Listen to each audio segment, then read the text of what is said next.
કી તમને બધાને થતું હશે કે નરેન્દ્રભાઈ પાઘડી પહેરીને કેમ આવ્યા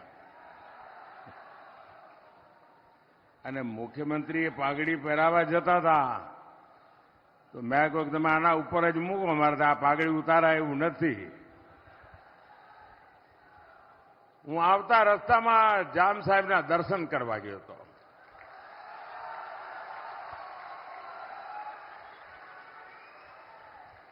અને મારું સૌભાગ્ય છે કે મારા ઉપર એમનો ખૂબ અનન્ય પ્રેમ રહ્યો છે. સમગ્ર પરિવારનો અનન્ય પ્રેમ રહ્યો છે.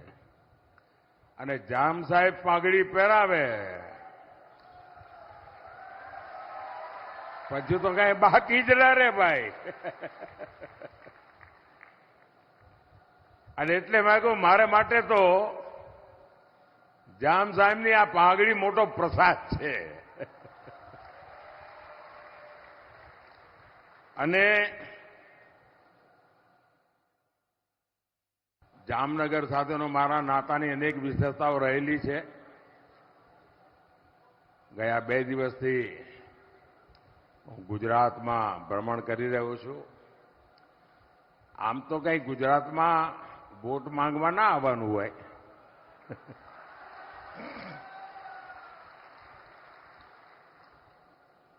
મને ઘણા કહેતા હતા કે સાહેબ તમારે ક્યાં પ્રચારમાં આવવાની જરૂર છે.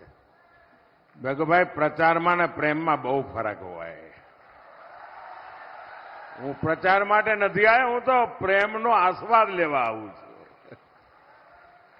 ગુજરાતની ધરતીએ જે પ્રેમ આપ્યો છે, તે આશીર્વાદ આપ્યા છે, એ તો મોટી મૂડી છે.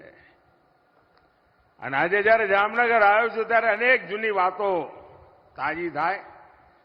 કારણ કે સંગઠનનું કામ કરતો ત્યારે પણ આવતો. પણ એક વાર બહુ મહત્વની ઘટના બની.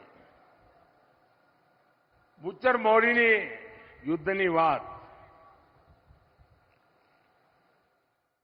અને મને આપણા ક્ષત્રિય સમાજના આગેવાનો નિમંત્રણ આપવા આવ્યા. પછી મને કોઈએ કાનમાં કહ્યું, મને કે સાહેબ અમે નિમંત્રણ આપવા આવ્યા છીએ પણ તમે નહીં આવો. પણ આ તો અમારું કર્તવ્ય છે એટલે અમે આવ્યા છીએ. કેમ નહીં આવો? મને કે સાહેબ કોઈ મુખ્યમંત્રી ના આવે. કેમ ના આવે? કે અમે બધા મુખ્યમંત્રી ટ્રાય કર્યો છે. તો બસ થયું શું? તો કે સાહેબ ત્યાં એવી માન્યતા છે કે જ્યાં આટલા બધા વીરોએ શહીદ થયા, જેમના પાળિયા ત્યાં દેખાતા હોય, પૂજાતા હોય, પણ ગુજરાતના મુખ્યમંત્રીઓના કાનમાં કોકે ભેળવી દીધું છે કે તમે આ બુચ્ચર મોરીના એમાં જાઓ તો તમે મુખ્યમંત્રી પદ તમારું જતું રહે. અને એટલા માટે એકે મુખ્યમંત્રી આવતા નહોતા.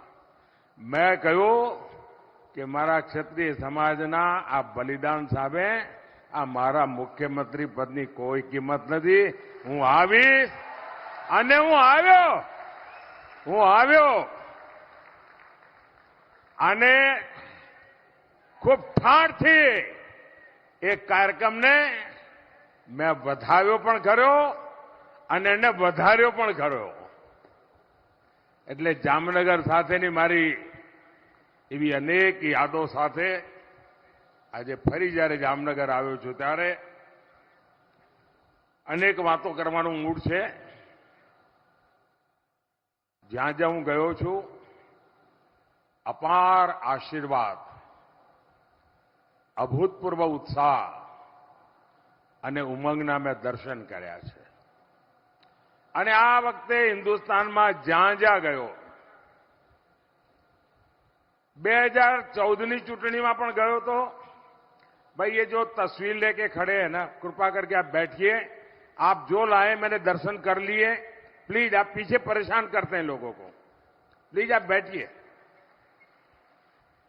आप जो लाए वहां लेकर के बैठिए. सब हो गया बैठिए आप बैठिए वहां. आपका प्यार मेरे सर आंखों पर बाबा.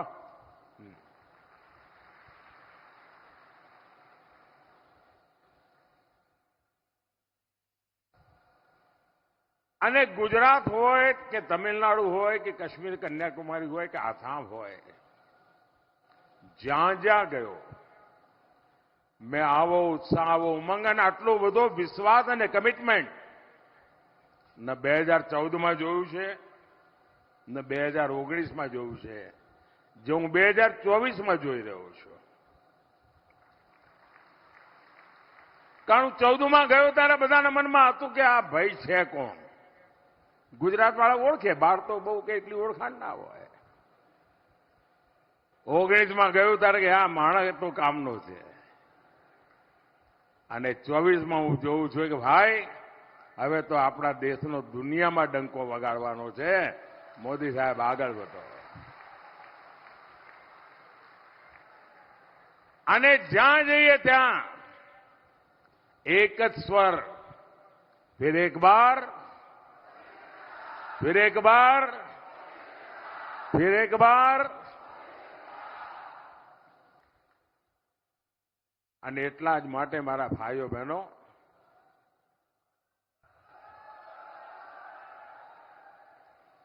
આજે હું જ્યારે જામનગરની ધરતી પર આશીર્વાદ લેવા આવ્યો છું ત્યારે આ સમયગાળા તમે જુઓ. હું જ્યારે ગુજરાતમાં હતો ત્યારે પાણી તરફ આપણે ખૂબ મોટી શક્તિ લગાવી. આજે પૂરા ક્ષેત્રમાં આપણે કનેક્ટિવિટી માટે અભૂતપૂર્વ વિકાસ કરી રહ્યા છીએ. અમૃતસર, બઠિંડા, જામનગર કોરિડોર 80,000 કરોડ રૂપિયા. આપ વિચાર કરો કેટલી મોટી તાકાત ઉભી થવાની છે. ધોરાજી, જામકંડોરણા, કાલાવાડ સેક્શનનું ચૌડીકરણ, રસ્તો પહોળો થઈ રહ્યો છે. અહીંયા દ્વારકામાં સુદર્શન સેતુ. હવે સુદર્શન સેતુ જોવા માટે ટુરિસ્ટો આવવા માંડે અલગથી. નહીં તો પહેલા બેટ દ્વારકા જવું હોય તો તકલીફ પડતી હતી ભાઈ, રાહ જોવી પડતી હતી. અને દરિયો ગાળો થયો હોય તો પાછું 2 દાડા રોકાઈ જવું પડે. આજે સુદર્શન સેતુ એક નજરાણું બની ગયો. જામનગર, અમદાવાદ વંદે ભારત ટ્રેન. બાબા પ્રવાસ ના કરવો તો સ્ટેશન પર લોકો ટ્રેન જોવા જાય છે. ટ્રેન જોડે ફોટો પણ આવે છે. આઝાદીના 75 વર્ષ પછી લાલ ડબ્બામાંથી ખૂબસૂરત ટ્રેન જોવા મળી ભાઈઓ. અમૃત યોજના અંતર્ગત જામનગર રેલવે સ્ટેશનનું આધુનિકરણ થઈ રહ્યું છે. અને આધુનિકરણ એટલે તમે એરપોર્ટને ભૂલી જાઓ ને એવા રેલવે સ્ટેશન બનાવવાના છે મારે.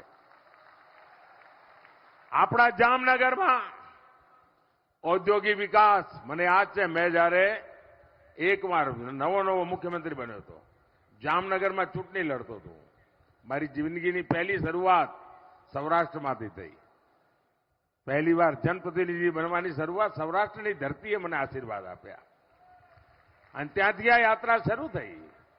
એ વખતે મેં કહ્યું હતું કે રાજકોટ, મોરબી અને જામનગર આ એક એવો ત્રિકોણ છે કે જેનામાં મિની જાપાન રીતે ડેવલપ થવાની તાકાત છે. અને એ વખતે મારી બહુ ઠેકડી ઉડાવવામાં આવી હતી. મીડિયાવાળા બી મારા વાળ નોચી લેતા હતા. અને આજે તમે જોઈ રહ્યા છો જે રીતે એક જમાનામાં ગુજરાત આપણું એગ્રીકલ્ચરમાં હાલત બહુ ખરાબ હતી કે 10 વર્ષમાં 7 વર્ષ દુષ્કાળ રહેતો હતો. આજે એગ્રીકલ્ચરમાં લગાતાર 8 થી 10% ગ્રોથ સાથે આપણે આગળ વધી રહ્યા છીએ. કારણ આપણે પાણી પર ધ્યાન કેન્દ્રિત કર્યું. આપણા ગુજરાતની ઓળખ શું હતી? દલાલી કરવાની. એટલે એક જગ્યાએ માલ લેવાનો, બીજી જગ્યાએ વેચવાનો અને વચ્ચે જે 2-5 પૈસા મળે એનાથી ગુજારો કરવાનો. વેપાર નાનો મોટા ચલાવીને આપણે ગુજરાન કરતા હતા. કારણ આપણી પાસે કોઈ મિનરલ્સ નહીં. મોટા મોટું મિનરલ જે કોઈ આપણી પાસે મીઠું, એનાથી આગળ કાંઈ નહીં.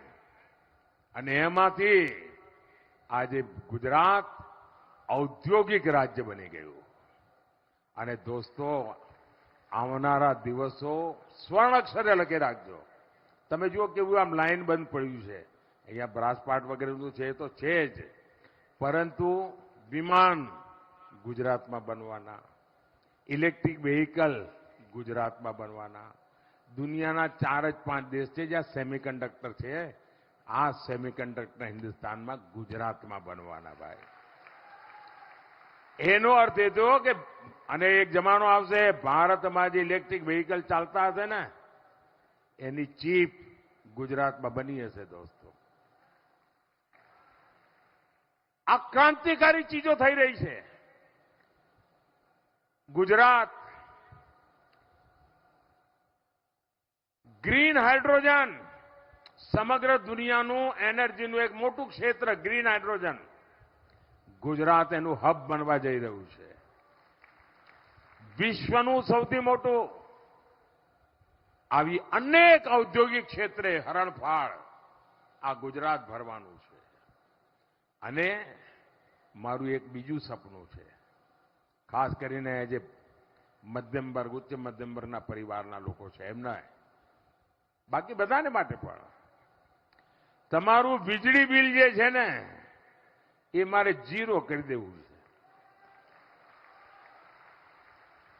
હવે આપ વિચાર કરો વીજળી બિલ 0 થાય એટલે તમારા જીવનમાં નવી દિશામાં આગળ વધવા માટેનું કેટલો મોટો અવસર મળે.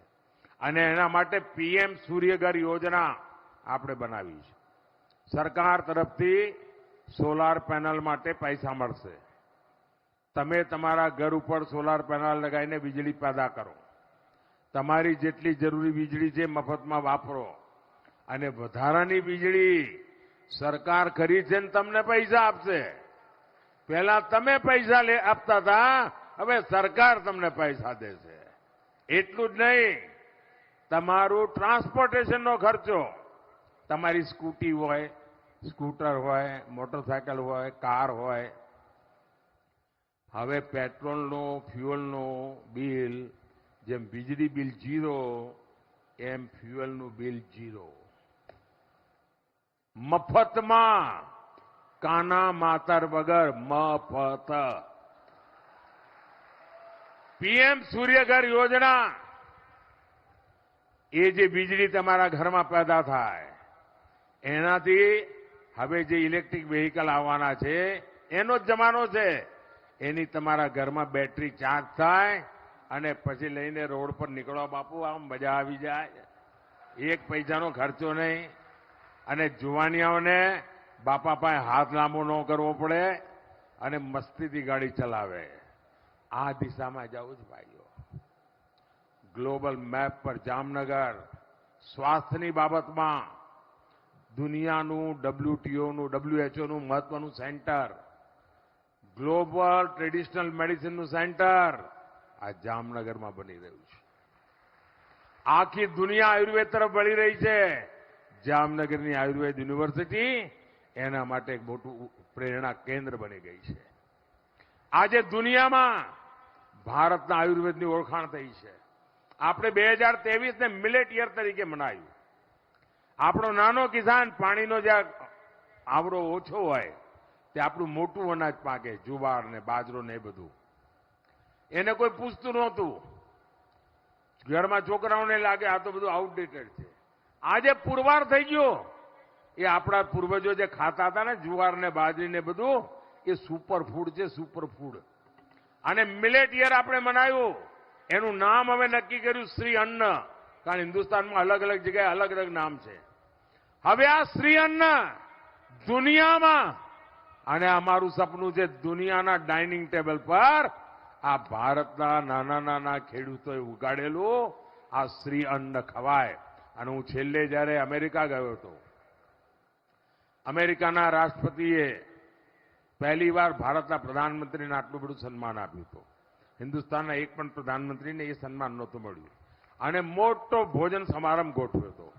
એ ભોજન સમારંભની વિશેષતા એ હતી કે દરેકના ભોજનની ડીશમાં વેજીટેરિયન ખાવાનું હતું. એટલું જ નહીં, આ આપણો જુવાર બાજરી મિલેટ હતું, શ્રીઅન્નનું ભોજન હતું. વ્હાઇટ હાઉસમાં પણ સુપર ફૂડનું મહાત્મ્ય વધતું જાય છે. સાથીઓ, સૌની યોજના, એને તો જ્યારે મને યાદ છે મેં આ રાજકોટમાં પ્રેસ કોન્ફરન્સ કરીને સૌની યોજનાની જાહેરાત કરી હતી તો આ છાપાવાળા હેડલાઇન બનાવી હતી કે મોદીએ ચૂંટણીનું નવું ગતકડું કાઢ્યું. કારણ કે ચૂંટણીના થોડા દાડા પહેલા જ કર્યું હતું. આજે ધમધમાટ પાણી પહોંચે છે કે નહીં, તળાવ ભરાય છે કે નહીં? ભાઈઓ બહેનો, કચ્છના ખાવડા સુધી પાણી પહોંચાડ્યું. સૌની યોજનાએ એક નવું જીવતદાન આપ્યું છે. જામનગર જિલ્લાના 400થી વધારે ગામ, એમાં નળથી જળ મારી માતાઓ બહેનો પહેલા 1-2 કિલોમીટર માથે ગઢુલા લઈને જતી હતી. આ મોદીએ તમારા ગઢુલા ઉતારી દીધા અને નળથી જળ. અત્યારે બાટલામાં ગેસ આવે છે ને, હવે પાઇપલાઇનથી ગેસ આવશે. આ મોદીએ સાફ બધું ગોઠવેલું છે, નક્કી કરેલું છે. ડિફેન્સના બાબતમાં અહીંયા મોટો આપણો બેઝ છે. ડિફેન્સના ક્ષેત્રમાં આપણે આત્મનિર્ભર થઈ રહ્યા છે. અનેક ક્ષેત્રોમાં આગળ વધી રહ્યા છે. મારું કહેવાનું તાત્પર્ય એ છે ભાઈઓ કે ખૂબ મોટી સંખ્યામાં જ્યારે આગળ વધી રહ્યા છે, ત્યારે મારી તમારી પાસે અપેક્ષા છે. તમારા આશીર્વાદ મારી જોડે છે. તમે 26 સીટો જીતાડવાના છો એ પણ મને ખબર છે. તમને પણ ખબર છે કે મોદી તો આપણા ઘરનું છોકરું છે, એની જોડે તો આપણે ઉભા જ રહેવું પડે. તમને ખબર છે. 7મી મે મારી અપેક્ષા છે. ગરમી ગમે તેટલી હોય, કામ ધામ ગમે તેટલું હોય, પણ આપણા ગુજરાતે આખા હિન્દુસ્તાનમાં સૌથી વધારે મતદાનનો રેકોર્ડ કરવો પડે. આપણા ગુજરાતે અત્યાર સુધીના મતદાનના બધા રેકોર્ડ તોડવા પડે. તોડશો? પ્રત્યેક પોલિંગ બૂથમાં જોર લગાવશો? ગમે તેટલી ગરમી હોય, પહેલા મતદાન પછી જલપાન. બીજી મારી અપેક્ષા વધુમાં વધુ પોલિંગ બૂથ જીતવા છે. લોકસભા કે વિધાનસભાની પેટા ચૂંટણીઓ જીતી જેવું જેટલું નહીં, મારે બધા પોલિંગ બૂથ આ વખતે જીતવા છે. તમારી મદદ વગર જીતાય? મદદ કરશો? આશીર્વાદ આપશો? જામનગરથી બેન પૂનમબેન ચૂંટણી લડી રહ્યા છે, એમને આપના આશીર્વાદ મળે. અને પોરબંદરથી અમારા સાથી અર્જુનભાઈ મોઢવાડિયા એ ચૂંટણી લડી રહ્યા છે. અમારા બંને સાથીઓને ભારી બહુમતથી વિજય બનાવો.